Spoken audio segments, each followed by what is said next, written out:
Hi, everyone, and welcome to another episode of Quality QuaranTIME. My name is Alex Vander Johnson. Today we have Michael Henry. He is a YouTube star and sensation and all around delight, a gay comedy idol. But he's known for his quippy dialogue, the sound effects, the quick cuts. He's got a series called Dumpster Queens with Pete Zayas and Michael Lucid. He works a lot with Paul McGovern Jr., and they seem to have formed like a creative partnership that really works for them, and they've developed a style and a brand of comedy that is so unique to him. He always tackles sort of some of the deeper issues in the gay community with a comedic angle, which sort of helps make it more relatable and less serious, and makes it feel like you can actually sort of have a discussion about topics that might otherwise be considered taboo. I can't wait to talk to him about it and see how he has grown and evolved throughout the time and how he sort of found his voice through comedy. So here we go. Hello. Hello! Hi, how are you? I'm great. How are you? I'm good. I love your shirt. Coffee. Coffee. I love it. How are you holding up in quarantine? I'm miserable. Yeah. Do you have roommates or at all? Like, Yeah. you do? Okay, so at least you can have human contact. I have somebody in my building who hasn't been touched physically since March. I haven't either. They My roommates. won't touch you, even in I quarantine? no, one of them's a woman. Oh, the worst. I want to be touched by men. I feel that. Well, can I see your place? Can I see where you're? My house kind of looks like a shut-in lives here. Okay.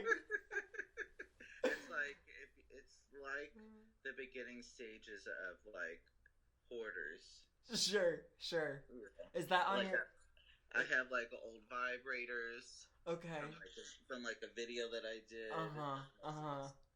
But Have you just accumulated stuff from all the, first of all, online shopping that you're doing, or the sponsorships that you have? mostly from sponsorships. I have a bunch of dildos and base and hair regrowth products and Manscaped. And Manscaped. Use my promo code MCH20, 20% off, free shipping in the U.S. and Canada. Now they have to pay you for this video. So smart. Ever the businesswoman. Ever the You know, businesswoman. I should have been like an Avon person. Yeah. You know, it's just selling stuff. I'll sell it. I'll push it if you're gonna pay me. Yeah. Are you sort of the Lisa Rinna? You've got the Lisa Rinna perspective of like, Oh, as long as you're 100%. paying me. Oh, 100%. I will push basically anything. If I'm getting paid to do it, no. I Right. mean, I have very small limits, um, but yeah, I would like to have my own apartment. Yeah, sure. That's the goal. That's when you know you'll have made it in Los Angeles. Yeah, if you could afford a 400 square foot studio, You're you're you're in good. you're a list. Well, Michael, I'm such a fan. I think you're just hilarious. Did you where did you study? Did you study comedy, or is this just natural for you? Well, I guess it's a combination of both. I mean, I went to college for acting. I did like all the serious stuff, but everybody always laughed when I did my scenes. Yeah, like I'm like, you're not supposed to laugh when I'm doing Dollhouse. Okay. Did you take those macaroons or not, bitch? Like it's like people were just laughing, and I'm like, okay. So it kind of upset me. And I never got cast in any of the productions. So I was like, maybe this serious stuff isn't necessarily my natural calling. So Right. then I came out to LA right after college, and then Uh-huh. I took a few years to figure out, you know what, okay, I'll just do comedy stuff. So then I went to Second City, IO West, UCB, Groundlings. So I did all four of them. Oh wow. Uh, hmm And which I'm really happy that I did because I got to meet so many people, and that was so much of my plan, like from taking classes and doing comedy stuff, is to meet people. Mm. So And even now, when people are like, "How do you get all the people in your videos?" I'm like, I've met so many people from being in LA from all these comedy classes. Right. So They're honestly, great networking. 100%, and that's where I like learned how to write and just improvise. Yeah. Second City was really like the place that taught me the most. Oh, okay. Hmm. Are they still open mid-pandemic? Have they been able to survive? I know UCB just closed down.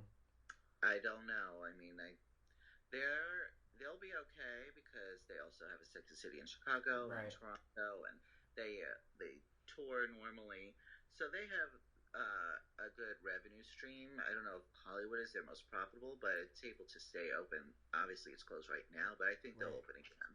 Now, through these classes, is that where you met Paul McGovern Jr.? No, actually, I was working with another person on my videos, um, and I did like maybe 10 videos with them. And then one day he was like, "I don't want to do them anymore," and I was like, "Well, fuck."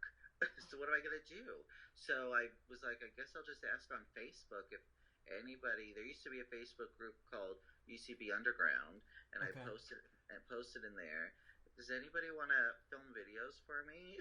And Paul was the only person who responded. No way. Oh my So god. Paul and I met just through social media. Wow.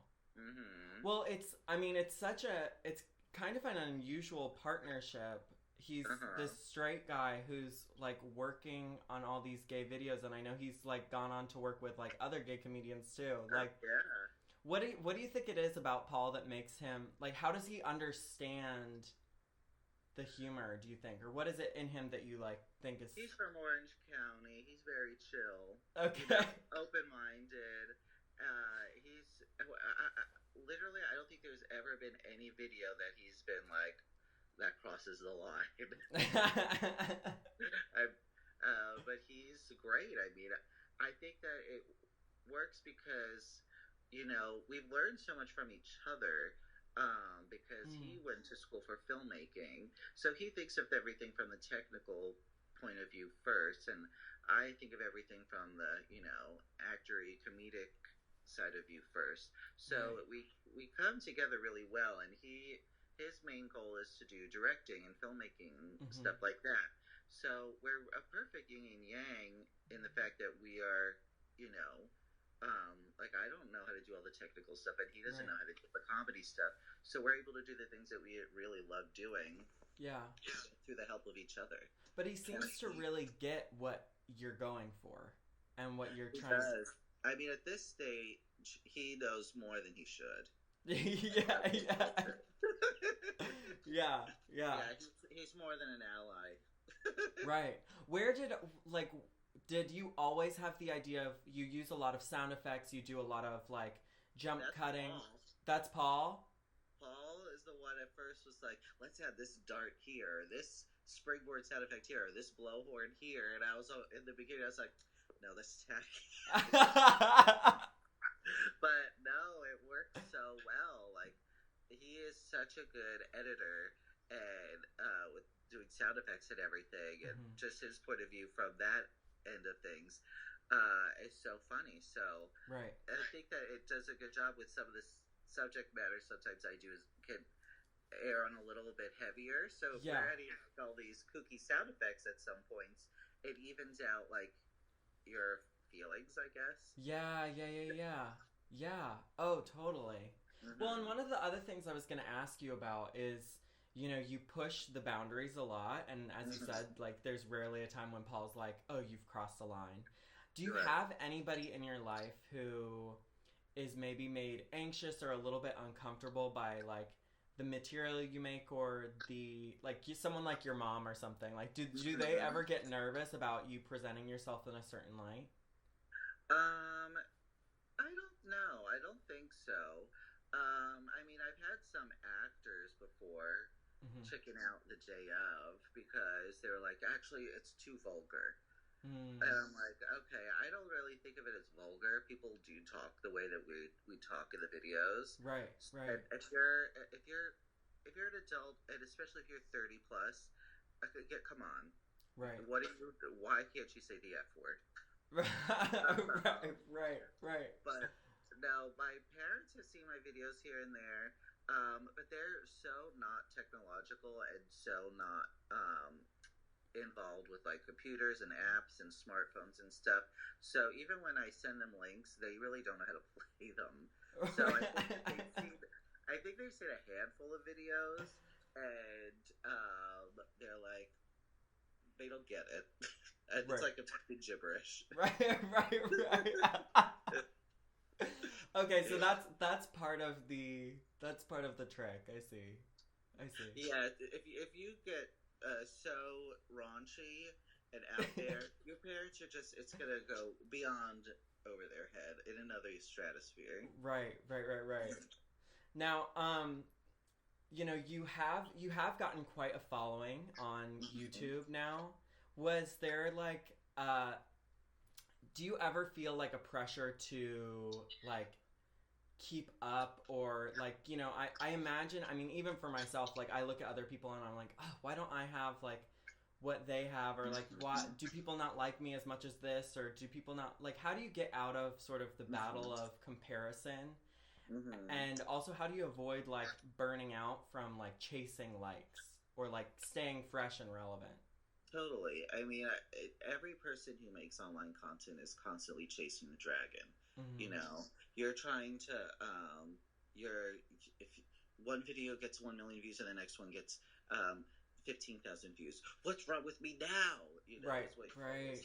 but it really isn't that. It's just someone somewhere in some country with a lot of followers shared it on some interesting platform and then it blew up, you know. So it really you have to try to um separate yourself from those feelings, even though it's hard. I mean, I compare myself to people that I admire. You know, Mm-hmm. there's a lot of people that make gay online content on Instagram and on YouTube, and there's a handful of them that I'm always like, oh, I want to be as good as them, or I do think those thoughts, but I, Mm-hmm. at the end of the day, I do my own thing. They don't do exactly what I'm doing. You Right, know, a lot of other people are not balancing like heavier topics with comedy. People are usually just doing one or the other. right. Um, so I just try to make sure that my stuff is of high quality, and that's what I try to strive for the most quality over quantity. So Mm. even if I'm putting out one video a month at a time, I want to make sure it's really good. I'd Yeah. rather do that than put out, you know, 4 videos about gobbledygook that nobody really cares about. Right. Now, Mm-hmm. and this is part of why I really wanted to talk to you, because you do talk about like serious subjects and then Mm-hmm. mash it with complete absurdity. Have you Mm-hmm. always been sort of like a thoughtful person, like a deep thinker? Yeah, I mean, I guess I didn't think of myself in that light, but you know, I'm a comedian at the core, and all comedians are, you know, sociologists. We're always thinking about how other people are doing. Why is that person eating that apple the way they're eating it? Like, Mm, we're always thinking, why is that person doing the thing that they're doing? You mm, know, so that's always fascinated me. Um, so I've always been someone that compared myself to other people, mm, um, mm, and been someone that's been like had extreme periods in my life of like depression and then non-depression and then so I've gone through the gamut of being in my head, and I think most people are that way too. yeah. But I've tried to school it into, you know, comedy and art, and um, especially now that I've been working with Paul so much, I've really become fascinated with all the pieces of this puzzle, not just the um, comedy aspect. Like, you could, you're the maestro of people's feelings from Mm, them watching this thing, and that's what good filmmaking is. mm, That's what I'm trying to do with my videos. mm, I Mhm. love. Now, do you remember the first video of yours that went viral? Yeah, it was actually a mom video. I impersonated my mom while I was like my friend Katie was driving, and I was impersonating my mom in the passenger seat. Oh, I And remember that one. Yeah. and that was actually the first one that took off. Mm. It was when it was a couple of years ago, and BuzzFeed was actually sharing other people's videos at that time. So they wrote an article about it, and then that really took off. And I was like, oh my god! I have been making. I probably made about 20 videos before that, and none of them really did anything. So I was like, oh my god, this is the first feeling of okay, I did something that people cared about. Wow. So that felt good. And then I did a video called Gay Chicken, I think a couple months after that, or Yeah. might have been even a year after that, that really took off too. So Yeah. that, Yeah. yeah. I noticed that like some of your top videos are the ones of like making straight men act like gay men. What is, because when you're dealing with an audience who sort of has all of these, there's lots of issues in society, obviously. There's people who will only click on things if there's like a hot man with abs, and you seem to have sort of like figured that out a little bit. How do you balance that with subverting people's expectations? Well, I mean, I did do a lot of videos where I had straight people playing gay parts. I even had Paul play gay a couple times. Yeah. But I haven't done that in maybe like 3 years now. Yeah. Because now I'm kind of the mindset that, LGBT people should get to play LGBTQ parts. Yeah. And I'll have straight people play the straight parts. So I've definitely steered away from what I used to do like that. But I also I try to be as diverse as possible. Yeah. Having a hunk, having someone like me, having people of color. I want to have all sorts of different types of people. So anybody could be clickbait for anybody. Right. So I just want to have as many different types of people interested in my videos as possible. And if someone just clicks on it initially because that person is in a tank top, even better. If someone just clicks on it because they like the way that kind of person looks, great. Right. So you have to try to have your business cap on while you're making these artistic, hilarious videos too. Yeah. Because I want this to be a business as well. I want it to be profitable. I want my channel to turn into a platform, like a production company. I'd be over the moon if at some point I get to make this more like a production company where I can have other people's content in the mix of what I'm doing as well, and everybody watching it, and then we all have a bunch of monies. Right. So you have to think about that way. I'm not just thinking about putting out, videos about kooky characters that, I think is funny. I think about what other people are going to like as well. Right. Is there a video that you're like most proud about? Where you were like, wow, like it doesn't necessarily have to have the most likes or views or anything, but just like, was there one where there was like a message where you were like, that was a good video. That did some good.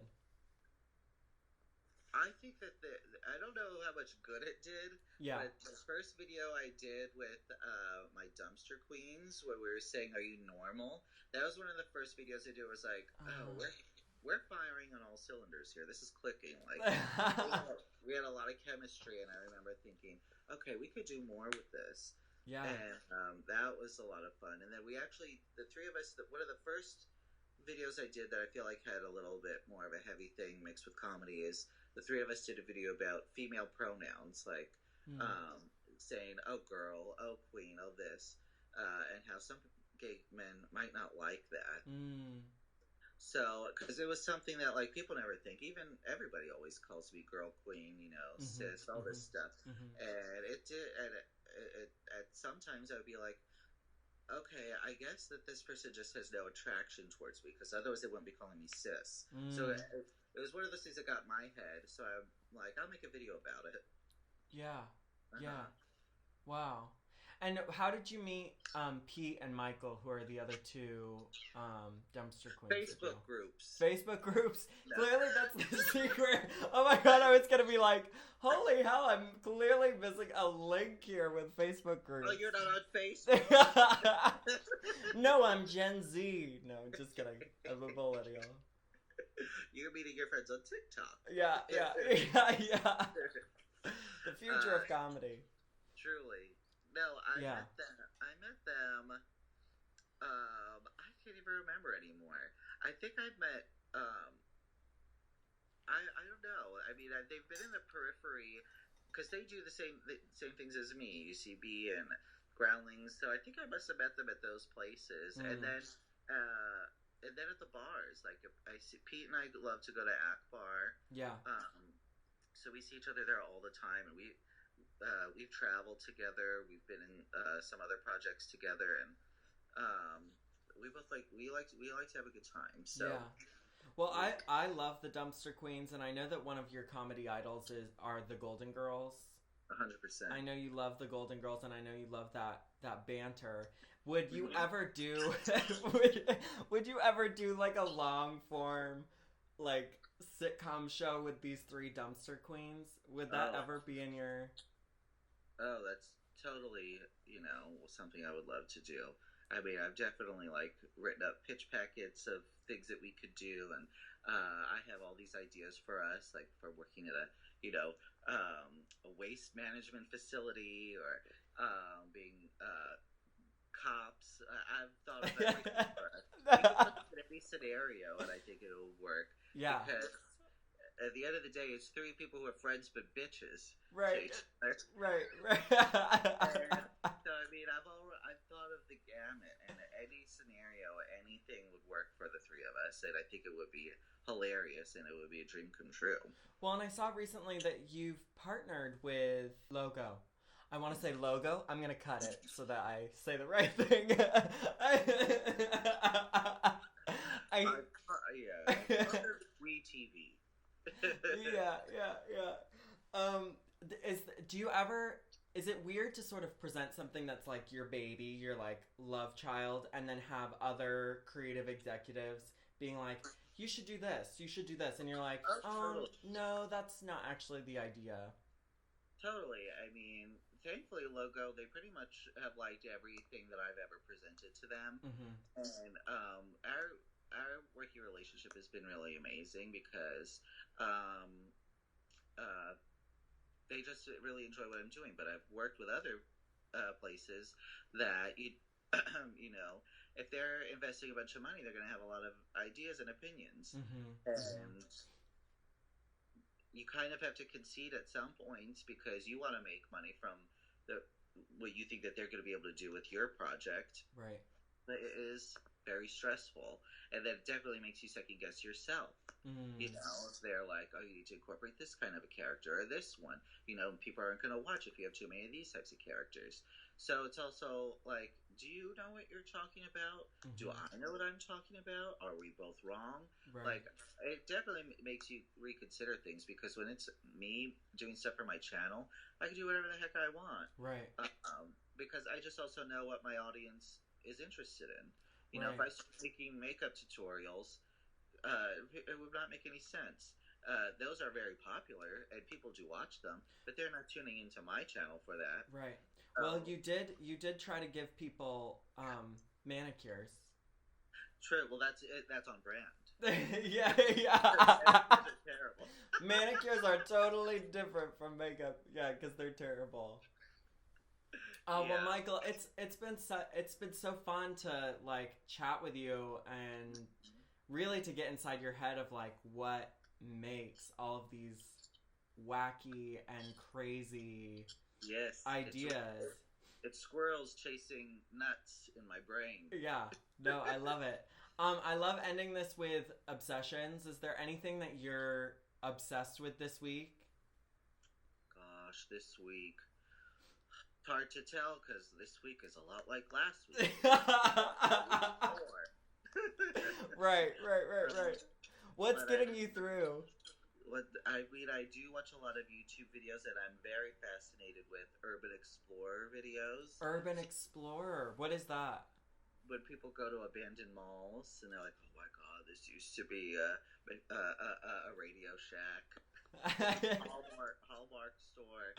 Like, I love abandoned malls, like Wow. in rural places. Wow. I Yeah, love that. I love that. That's so yeah. I don't watch a lot of other YouTuber comedy stuff. I right, right. watch people going to abandoned jails and high schools and stuff. Right. What do you think it is that you love about it? Just like that it's like this nostalgic. You know what? I've tried to put my finger on it for a long time, and I just can't. Right. Ever since I was a kid, I was always fascinated by like abandoned places. Like where I grew up, there was a couple abandoned factories, and I was always so enthralled by them, and was like, I'm gonna go in. And then I was always too chicken. So I think that now with this, I'm like, oh, I feel like I'm doing something. I'm a bad boy. Why going in these buildings? Right. But now, these people going in this abandoned underground train station. Right. Oh, that's so awesome. Well, Michael, thank you so much for spending this quality quarantine with me. Oh, of course. And I look forward to hugging you in person one day. I look forward to it too. I'm honestly counting the days on my JoJo Siwa calendar to 2021. Awesome. Well, we'll chat again soon and have an awesome day. You too. Have a good one. All right. Thanks for tuning in to Quality QuaranTIME. New episodes every Monday, Wednesday, and Friday. See you next time.